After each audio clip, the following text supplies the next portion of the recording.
JEE session 2 का result आ चुका है, जो कि मैं कह सकता हूँ कि जेईई मेंस का फाइनल रिज़ल्ट आ चुका है। और जैसा कि मैंने पिछले वीडियो में कल कहा था कि मुझे नहीं लगता कि इससे ज़्यादा बेटर कुछ हो सकता है, सेशन 1 से ज़्यादा बेटर। और एज़ एक्सपेक्टेड उससे बेटर कुछ ज़्यादा हुआ भी नहीं है। आसपास ही हूँ मैं, लेकिन उससे बेटर नहीं हूँ। मैं आपको दिखा देता हूँ। This is my final result. Session 1 में 90.77 और सेशन 2 में 88.84। फाइनल रिज़ल्ट में 90.77 बनाए। सो यस, अब मैं इसको देख के ज़्यादा फ्रस्ट्रेटेड नहीं हूँ, पर ऐसे तो एंड नहीं करनी थी मुझे अपनी जेईई की जर्नी। ऑफ कोर्स मैंने 95 प्लस एक्सपेक्ट किए थे मेरे ड्रॉप ईयर से, और जो कि मुझे सेकंड सेशन में लगा भी था कि मैं 95 प्लस जाऊंगा, जो कि पेपर मेरा अच्छा गया था। लेकिन आई डोंट नो हाउ इतने सारे नेगेटिव हो गए। और अब अब क्या ही कह सकता हूँ मैंने इतना एक्सपेक्ट नहीं किया था कि इतने नेगेटिव चलेंगे, पर अब ठीक है, अब क्या कर सकता हूँ। This is how my JEE journey ends, 90.77। और हाँ, अब मैं इससे फ्रस्ट्रेटेड नहीं हूँ, और ना ही मुझे गुस्सा आ रहा है और कुछ। I am at peace, you know. अब अब मैं बड़ा शांत सा हो गया हूँ। अब मुझे इतना फ़र्क नहीं पड़ रहा। पिछले साल मेरी बहुत बुरी परसेंटाइल आए थे, इस साल फिर भी बहुत अच्छी है पिछले साल के मुकाबले। तो I am happy. Drop year मेरा वेस्ट तो नहीं कहूँगा मैं। ड्रॉप ईयर से मैंने बहुत कुछ सीखा है, पढ़ाई रिलेटेड ही नहीं, पर और भी बहुत कुछ। सबसे बड़ी चीज़ जो ड्रॉप ईयर ने मुझे सिखाई है वो है पेशेंस, सब्र, और मेहनत। मेहनत सिखाई है भाई, अकेले मेहनत करना, अकेले रहना सिखा दिया। पेशेंस, अकेले मेहनत करना, अकेले रहना, और कौन से दोस्त आपके सबसे पास है और कौन से दोस्त बस नाम क्या है वो सभी पता चल गया मुझे। कुछ ही दोस्त है जो हमेशा साथ रहते हैं, और बाकी सब बस कुछ पल के लिए साथ होते हैं और कभी कभार मिलते हैं।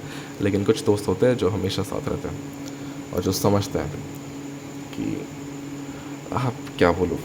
बहुत कुछ सिखाया ड्रॉप ईयर ने, मैं इससे अपना ड्रॉप ईयर डिफ़ाइन नहीं करता हूँ, और ना ही ये रिज़ल्ट से मैं अपना करियर डिफ़ाइन करता हूँ, क्योंकि और भी बहुत कुछ है लाइफ में करने के लिए। 90.77 भी मैं बुरा नहीं कहूँगा, अच्छा ही है। लेकिन और कैटेगरी की वजह से मेरा कट ऑफ भी क्लियर हो चुका है। तो एडवांस के लिए तो मैं एलिजिबल हूँ,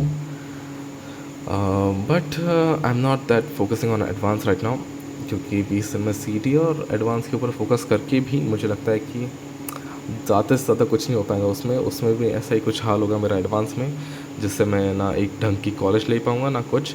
लेकिन सीईटी पर अगर मैंने ध्यान दिया तो मे बी मुझे एक अच्छा खासा कॉलेज मिल जाएगा, और मैं वहाँ जा पाऊँगा खुशी से।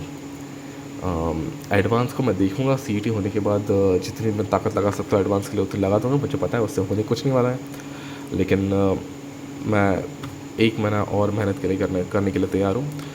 उसके बाद मेरे शायद सीयूईटी के एग्ज़ाम्स हैं, लेकिन उसके ऊपर मैं इतना फोकस नहीं हूँ। बस सीईटी ही बाकी है जिसके ऊपर मैं अच्छे से फोकस करूँगा। 20 दिन बचे हैं सीईटी के लिए, और हाँ, यही है। अब टाइम टू से बाय टू जेईई जर्नी। बहुत ही लंबी जर्नी थी, 3 साल की जर्नी थी। 10th के बाद से शुरू की थी। बहुत कुछ सिखा दिया इस जर्नी ने। बहुत अच्छे अच्छे दोस्त बनाए मैंने, बहुत अच्छे कनेक्शंस बनाए मैंने। यूट्यूब चैनल शुरू किया, जो कि मुझे लगा नहीं था मैं कभी करूँगा। और ऑनलाइन मुझे बहुत अच्छे लोग मिले जो मेरे वीडियोस पे कमेंट करते हैं, जिन्हें मेरा कंटेंट अच्छा लगता है और वो मुझे अपने भाई जैसा मानते हैं। सो और मैं भी उन्हें अपने भाई जैसा मानता हूँ। तो मुझे लगा नहीं था कि मैं अपने लाइक ड्रॉप ईयर में इतना सब कुछ कर पाऊँगा। और जेई ने बहुत हेल्प किया मेरे कैरेक्टर डेवलपमेंट, कैरेक्टर नहीं, पर्सनैलिटी डेवलपमेंट। कैरेक्टर तो पहले से अच्छा था, पर्सनैलिटी डेवलपमेंट करने में बहुत ज़्यादा मदद किया मेरी जेई ने। मैं अकेला रहना सीख गया, दोस्त वगैरह के बारे में पता चल गया, और या इट वॉज गुड। अच्छी जर्नी थी. अब time to move on. It's enough of JE now. अब आगे बढ़ने का समय आ चुका है. अब बस CUT के लिए अच्छे से पढ़ लूँ, उसके बाद एडवांस थोड़ा सा अच्छे से निकाल लूँ और फिर बस आराम. कुछ महीने के लिए ऑफकोर्स, उसके बाद तो कॉलेज जाना है. और ठीक है, जो कॉलेज मिले, जैसा कॉलेज मिले, एक ठीक ठाक डिसेंट सा कॉलेज मिल जाए तो मैं ड्रॉप या ऐसा निराश तो नहीं होगा. और मुझे पता है कि एक डिसेंट सा कॉलेज तो मिलने ही वाला है मुझे, क्योंकि CET भी मेरा अच्छा ही गया है. मैं वो रिज़ल्ट वगैरह पे शेयर कर दूँगा जब आएगा तब, लेकिन उसका रिज़ल्ट बहुत लेट आता है. उससे पहले इसकी काउंसलिंग हो जाएगी, तो मैं ये भी भरने वाला हूँ. देखते हैं क्या मिलता है क्या नहीं मिलता. वो सब तो मैं अटेम्प्ट कह रहा हूँ, अभी भी अटेम्प्ट आ रहा है मुँह में. वो सब तो मैं आपको बताते रहूँगा, क्योंकि एक्चुअली मुझे नींद बहुत आ रही है. 2:30 बज गए और मैं वीडियो रिकॉर्ड कर रहा हूँ. और क्या बच गया कहने को. और हाँ, जेई ने मुझे कैसे डिसिप्लिन रहता है, और बहुत बड़ी बात, कैसे पढ़ाई करते हैं, ये मुझे सिखा दिया जेई ने. 11th के पहले मुझे नहीं पता था कैसे पढ़ाई करते हैं. ऑल्दो 10th में मेरे 81% थे, लेकिन मुझे एक्चुअली में पढ़ाई कैसे करते ये पता नहीं था. कि पढ़ते कैसे हैं एक्चुअली में, वो मुझे जेई ने सिखाया. डिसिप्लिन मुझे जेई ने सिखाया.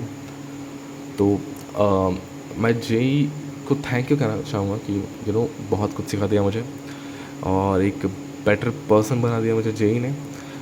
It was one of the best decisions of my life कि मैंने जेई चूज़ किया, एक कॉम्पिटिटिव एग्ज़ाम देने का सोचा एट दिस एज, जिसने मुझे बहुत कुछ सिखा दिया. और मैं खुश हूँ कि मैं इतना सब कुछ सीख पाया जेई से. और अब बाय कहने का समय आ गया है जेई को. Goodbye JE. अब बहुत हो गया. It's time to move on. You were a great experience. एक बहुत ही अच्छा एक्सपीरियंस था जेई, लेकिन अब आगे बढ़ने का समय आ चुका है. ओके, तो इसके बाद मैं CET से रिलेटेड या फिर एडवांस से रिलेटेड कंटेंट डालते रहूँगा. Stay tuned. I am signing off with this dialogue of Shahrukh Khan. Hindi फिल्मों की तरह लाइफ में भी अंत में सब कुछ ठीक हो जाता है, और अगर ठीक ना हो तो अंत नहीं, पिक्चर अभी बाकी है.